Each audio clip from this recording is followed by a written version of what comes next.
My guest this week is Scott Sokolowski, a senior vice president and financial service professional with Barnum Financial Group.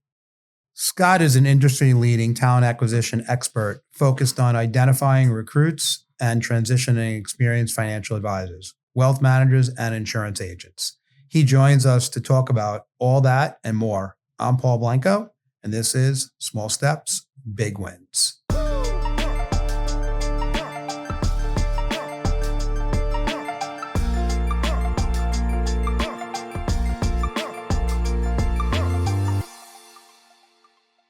All right, Scott Sokolowski, welcome to Small Steps, Big Wins. I've been waiting to get you on this show. I know you're so busy and you've been ducking me for months now. So I'm so happy to have you here today to really share with people, what you've been doing in your whole career and what it takes to be a great advisor and partner with the right firm. So welcome to the show. Thank you, Paul. Really, it's nice to be here. Well, great. And it's great to do it in person. Some days a lot of them been on Zoom, and I know you're more of a face-to-face guy, even though you've evolved. And I love Zoom. I'm happy to hear you. You love Zoom now? Yeah. Well, listen, Scott, you and I met back in, I want to say 1998 or 1999, and you had just started in the recruiting industry right off the college campus. Why don't you tell me how you got into the business, why, and what you've been doing? I think much like a lot of young men, I graduated college, didn't know what I wanted to do. I love helping people, and I had one of my close friends got a job helping people get jobs up in Boston on the technology side. And I said, "What do you do?" And he's like, I'm a recruiter. I get people jobs. And I'm like, I want to do that. So at the time, I went through the help wanted ads. I looked for companies that had recruiting jobs, and I just started cold calling them. And I found a firm that had a niche in recruiting financial advisors. It's interesting. You're definitely dating yourself with saying the help wanted ads, but it's very different then. And listen, it's kind of interesting what you just said, that you just started cold calling them to get a job, where a lot of people would have maybe sent their resume or something, but you took action right away. So you go out, you get on this, but were you actually, I think most of your recruiting then when you started out was just on the phone, right? Or were you actually seeing people face to face back then? No, it was on the phone. It was on the phone. Definitely on the phone. So it started on the phone, and then it evolved to us meeting candidates face to face. It was interesting. I got a degree in sports medicine, and then I got a job in financial services. Yeah, and that happens a lot in this industry. So I think about it. So I know I met you because back then, coincidentally, that firm was in Connecticut. And back when we first met, you were assigned to me as my recruiter for Barnum because I hired the company you were working with. First client. I was your first client? Yeah. Wow, that's crazy. I knew I was one of your first ones. I didn't realize you're first. But I remember the industry had, kind of an unspoken rule. I had been in the industry almost 10 years at this point, where you weren't supposed to recruit from each other. And that was like proselyting. And then in the late 90s, that rule, that unspoken rule was gone. And I immediately said, once it was gone, I'm going to go get this firm that was niche-y. And at the time, it was really recruiting mostly just top producers at that point. And what were those conversations like back then? Well, I think everyone was recruiting from each other, but no one was sharing it. So, fair point. I think we started, with just recruiting top advisors. It was a very niched industry. And I think we evolved that over time, looking for candidates that were in the business 1, 2, 3 years and weren't getting any support. Long story short, but you then left and went on your own after a few years and opened up your own recruiting firm. And I stayed with you then. And then I remember having a bunch of different conversations, you being a real entrepreneur and loving it on your own. And we had some great success together. And when I was thinking about it, and this is important for all the people listening on anything you're doing with your own personal as an advisor, your value prop, or as a firm, your value prop, or if you're just a business owner. And I woke up one day and I said, wow, imagine if Scott went from recruiting once a week, 1 week a month for me to doing it every single day and was out telling the Barnum story, what would happen to recruiting. And I said that to you, and you were going through some changes in your own personal professional life. And we ended up partnering, I want to say, gee, it's over 20 years now. Really Yeah. really with you becoming the head of talent acquisition at Barnum. Think about 18 years. Yeah. 18 And that years. was a Wow. struggle mentally. I was dealing with, 10, 15, 20 clients and always getting new ones to going from that to one. How do I do that? And can I effectively do that? And I think that evolution became, one of the best things I ever did.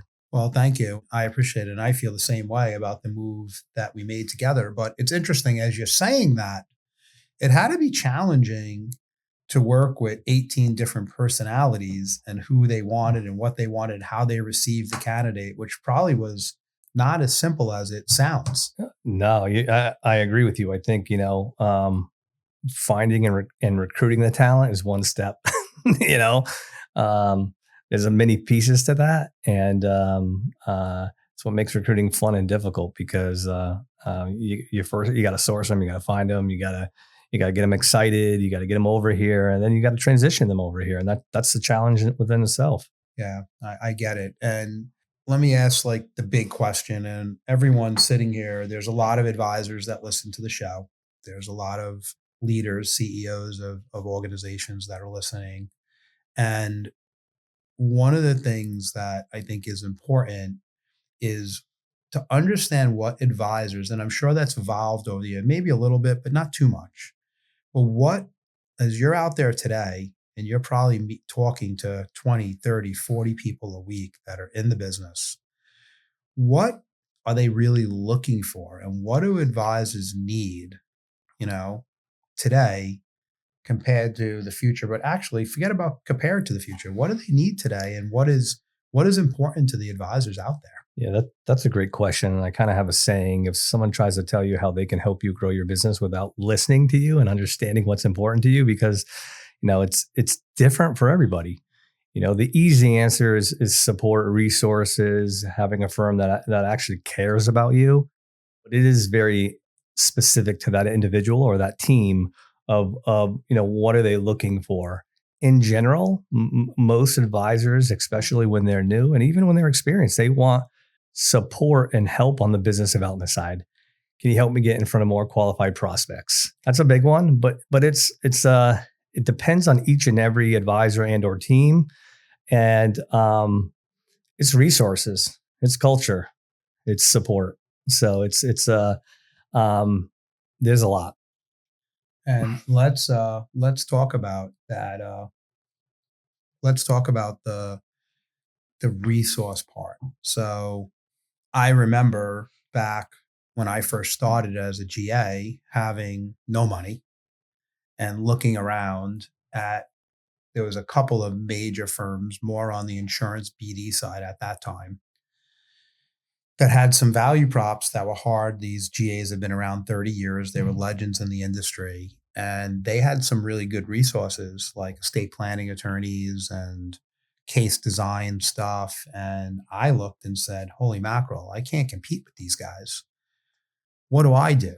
And I came up with a phrase is a marketing firm that does financial planning. And I figured out that you don't need an estate planning attorney if you can't see anyone. Correct. So I just said, and I would ask advisors back then, I would say, if you close your eyes and you tell me the three things you need to grow your practice, one would always be business development, getting in front of more clients. So I was on to something, but today it's so different. Is there a lot of firms out there that you're talking to? Because you said business development first, that is actually happening in those firms? Or is it few and far in between? Like, how does that work? Few and far. I think the industry still leaves it up to the advisor and or team to kind of build out their future. There's a select few companies that do focus more on, well, they focus on that early on support with some kind of lead generation, business development, and but for the most part, no. I think they're doing it. Yeah, I feel like they're doing it the way they've been doing it 10 years ago, 20 years ago, and I don't know. That leaves a big opportunity to firms like us. Yeah. And I guess the other question is, if you get business development right And many of the advisors that you talk to that are truly entrepreneurs, the top producers, have figured it out on their own, some of it, but they're always looking for different help and different support. Different spokes. Yeah. But what about using resources like infrastructure that helps them client facing? What I've learned here, and it's a testament to some of our value prop that are, head of annuity sales, head of life sales, estate planning attorneys, case design work, financial planning. The biggest compliment they get is that the top producers take them and put them in front of their clients.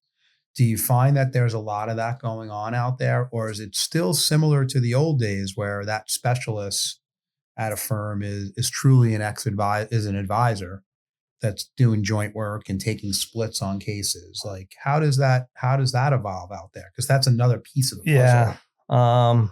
It's mixed. I think that's mixed because uh, some firms have those specialists at the home office level, and some firms leverage the advisor and their teaming. Each individual on the team has a different specialty. So they have a different discipline that Yeah, they work on. correct. So the home office one is, I mean, it back to you. I remember my first wholesaler that I hired at Barnum was in 2009. And it was very similar to the mindset I had with you in recruiting and talent acquisition was, if this guy woke up every single day versus coming in once a quarter to drive life sales, how much more business would I do? Hence, Right. that's how we did it. The other thing I learned was when that advisor, that specialist was walking down the hall and you walked up to him and said, "Hey, I have a case for you." And the first question that the advisor that had the case asked was, "What's the split?" I'm like, "I'm not doing splits because then that takes that whole conflict off the table." I know that's different in the industry for the most part, but what happens at the home office? Like, when you ask them about their home office support, do they say, "Oh, they're hard to get to," or there's some that have great success? I think with any home office, it's a little difficult to get to. But no, it depends on company to company, to be honest with you. When I'm looking at the team, there is a revenue share. And for newer advisors, that could be difficult for them Sure. financially when they're new to the business and they're giving up 50% of their case to a senior advisor with that skill set.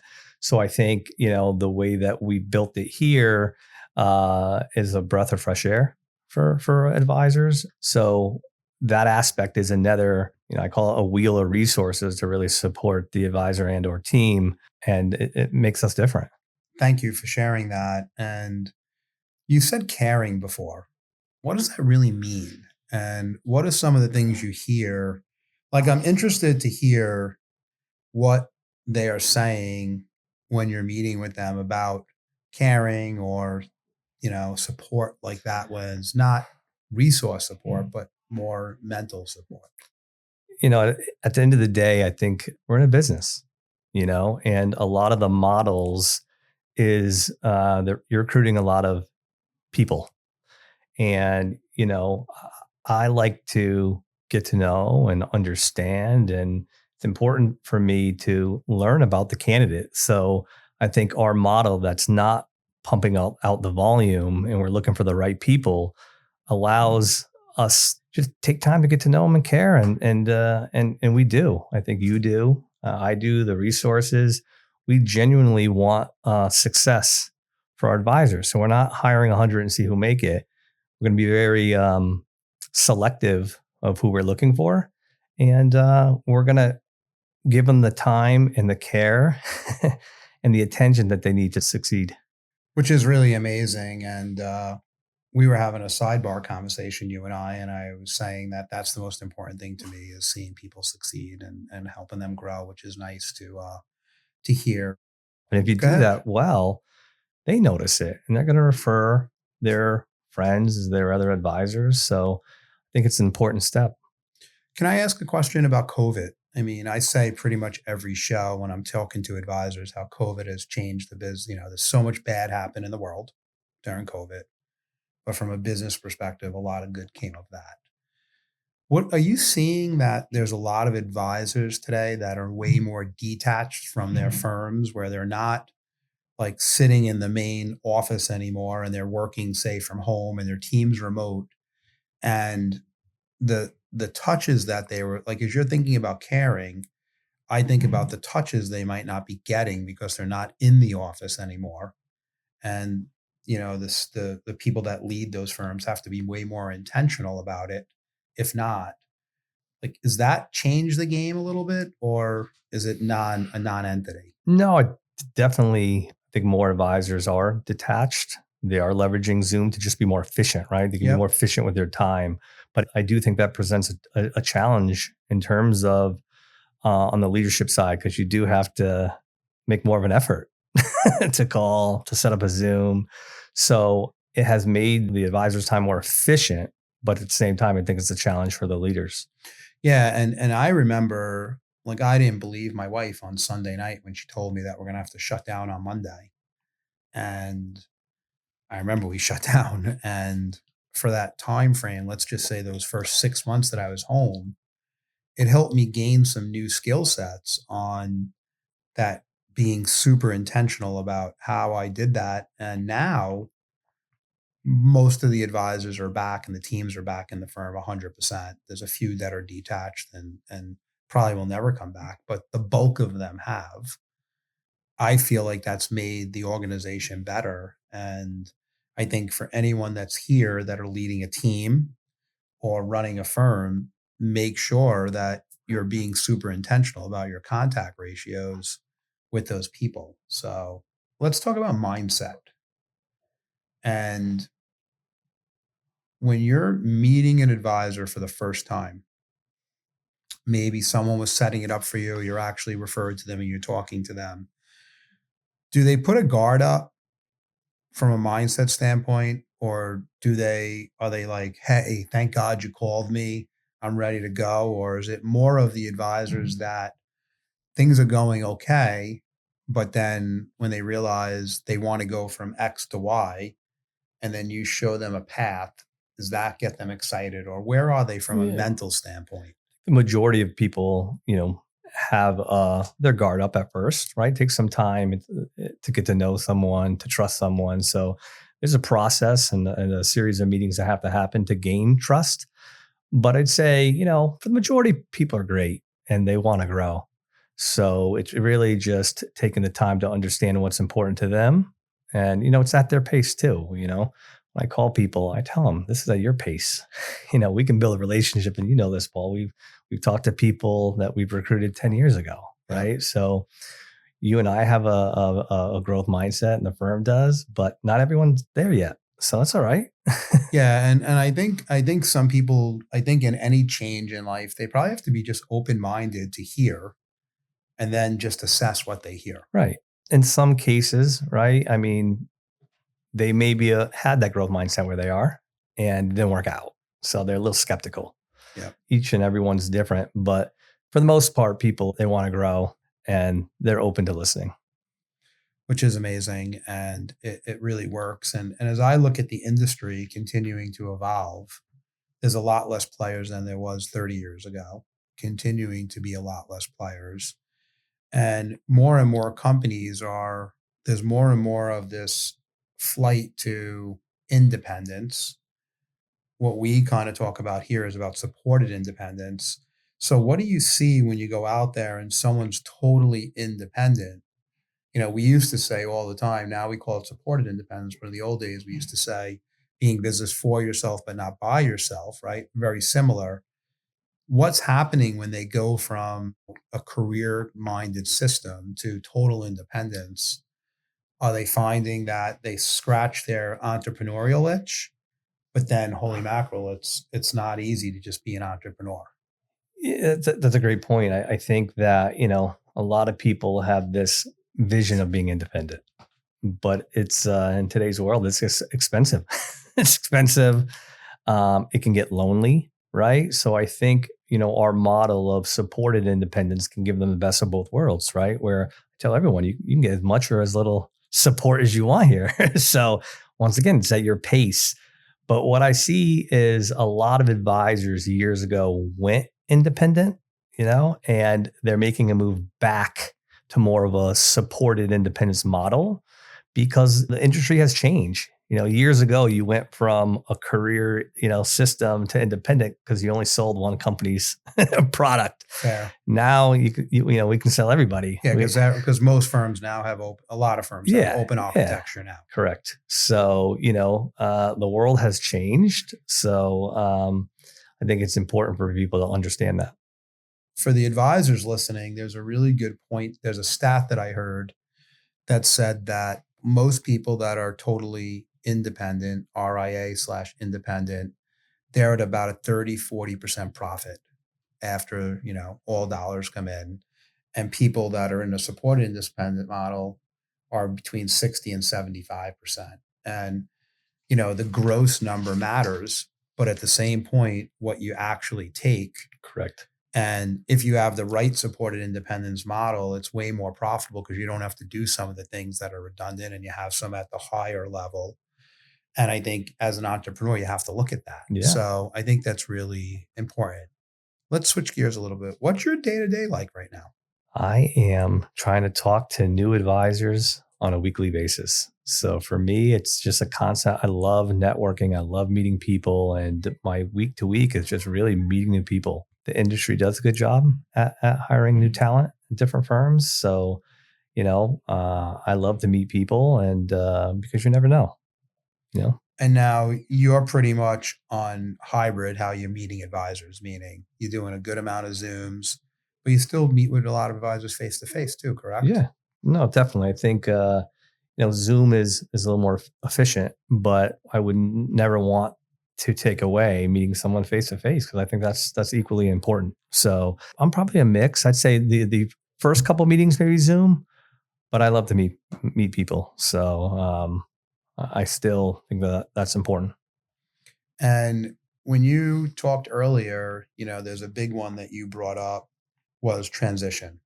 Like a lot of advisors out there, especially advisors that have big broker dealer businesses, they're always concerned about transition. And, why don't you talk about kind of what you hear out there, how you handle it, and all Yeah, that good stuff?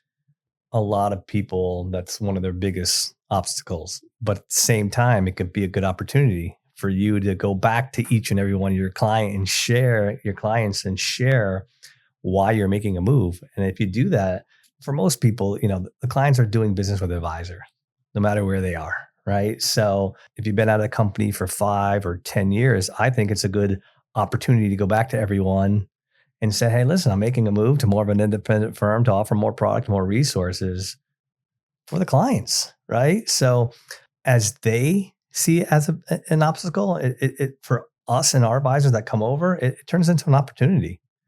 I think, we've been doing this for close to 30 years.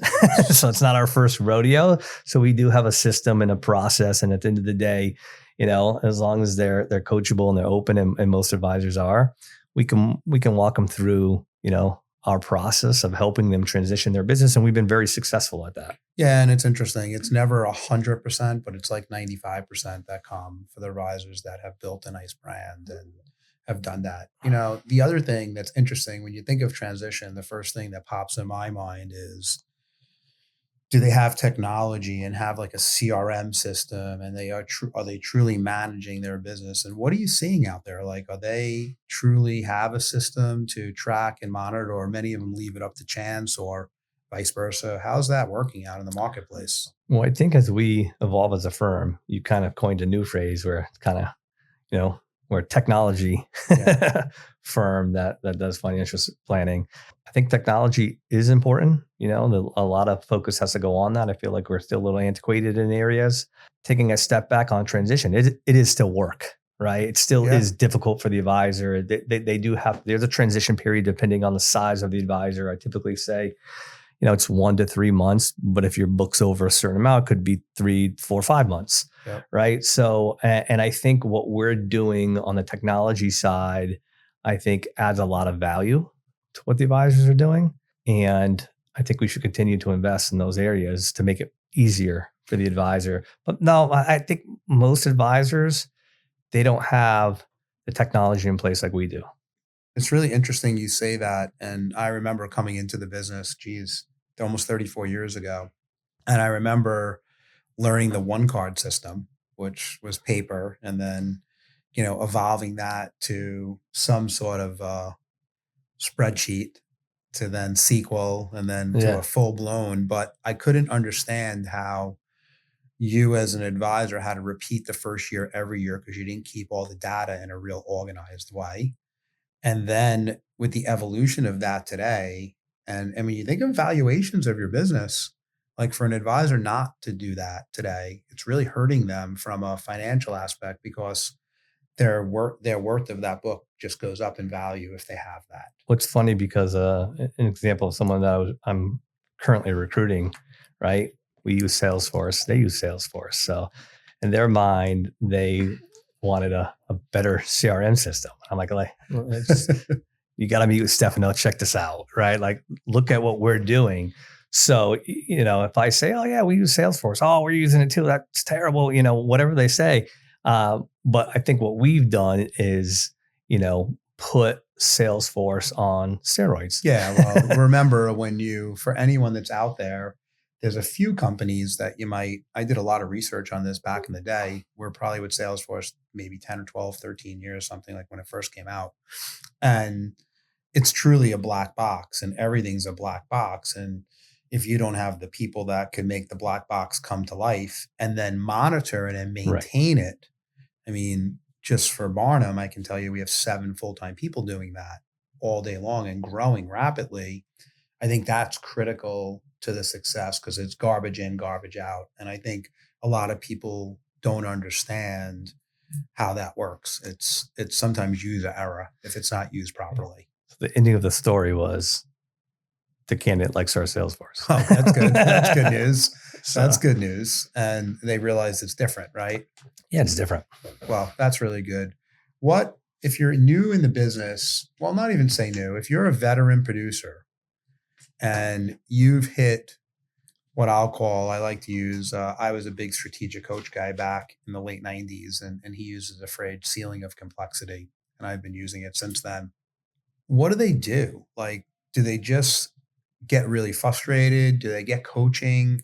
Like, how do you, as like, when you go out there, are you hearing? Because it sounds like there's a lot of advisors that kind of just do the same and they're not breaking through and they might have the talent. Are they frustrated when you meet them if they're hit the ceiling? I think so. I think they're trying to figure it out, right? They're trying to figure it out as they go. And I share with them, you don't have to do that. I think we have a lot of teams that have broken through and they share.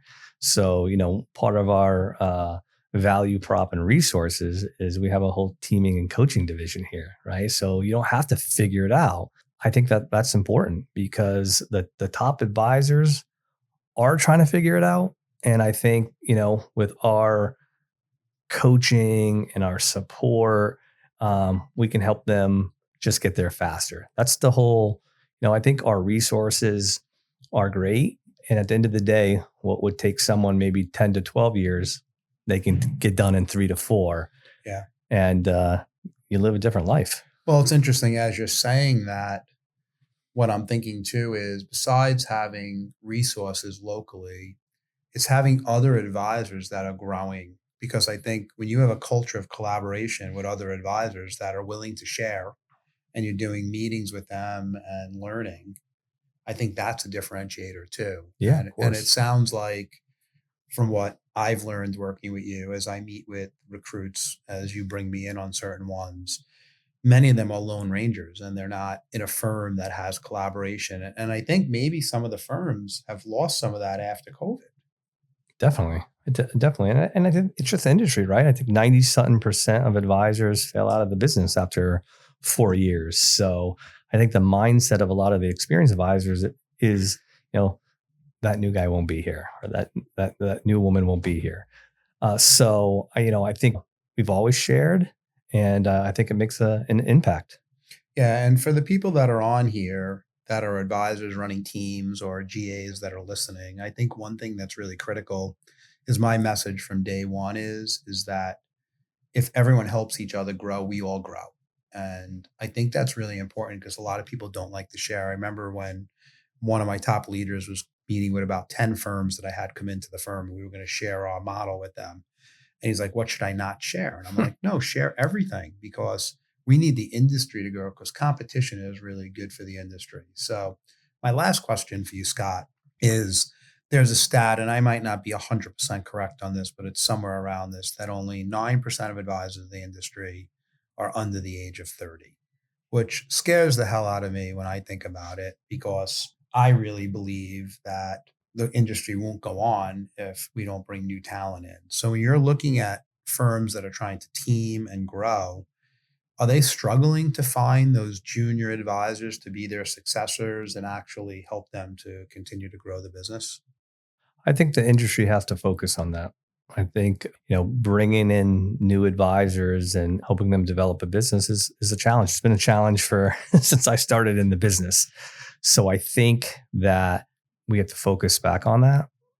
You have always been laser focused on that, but I don't know if the industry is. Well, as I'm thinking out loud right now, is if there's less career companies and more people on the independent space, those independent advisors have to do that on their own. Right. Where if they would a firm similar to ours, you would help them or your team would help them do that. So it is a challenge, and it's the greatest industry in the world for the right person. Right. And if we don't get the industry to focus on that, I think that will be in 20 years from now, there'll be a lot of advisors leaving and a lot of clients that don't have a lot of help. I agree. So last one for you is closing. What's next for you? Well, you know what? That's a great question. I've done a lot in the last 28 years. So I continue every day to just be the best version of myself. And I want to be the best in the industry, whatever that means, right? And 10 years ago, I had my son and my daughter. So it's important for me to be present for them. Might sound a little, I don't know, cliche, but I'm going to be a good father, and I'm going to be the best recruiter in the financial services industry. Well, it's interesting. I was going there, and I'm glad you did. What I've seen watching you is, and compliment you on this, is you focused originally, coming into the profession on growing each day, but then once you start to have a family and grow differently, you focused on really growing as a person.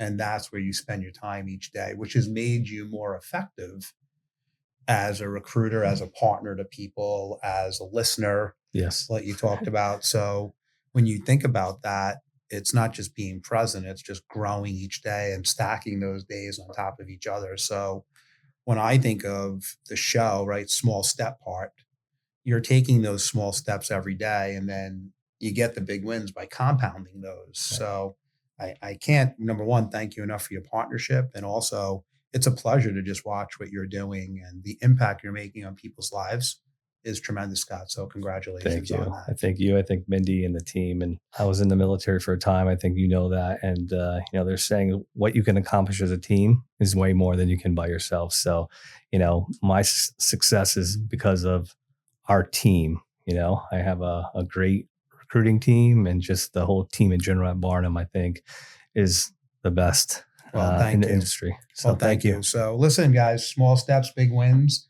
Apple, Spotify, share it, give us a high ranking here. And, we just passed our first year on the show. So look forward to many more. And thank you for all your support, everybody, all your listeners. We've been really loyal. So I appreciate it. And Scott, thanks again for being on today. Thank you. I appreciate it. Thank you for listening to Small Steps, Big Wins. Please rate, review, and subscribe on Apple Podcasts, Spotify, or wherever you listen to your podcasts. All opinions expressed by the program participants are solely their current opinions and do not reflect the opinions their respective parent companies or affiliates or the companies with which the program participants are affiliated. Investments or strategies mentioned in this program may not be suitable for you, and you should make your own independent decision regarding them. This material does not take into account your particular investment objectives, financial situation, or needs, and is not intended as recommendations appropriate for you. You should strongly consider seeking advice from your own investment advisor. Securities and investment advisory services offered through qualified registered representatives of MML Investor Services, LLC. Member SIPC, 6 Corporate Drive, Shelton, Connecticut, 06484. Telephone number 203-513-6000.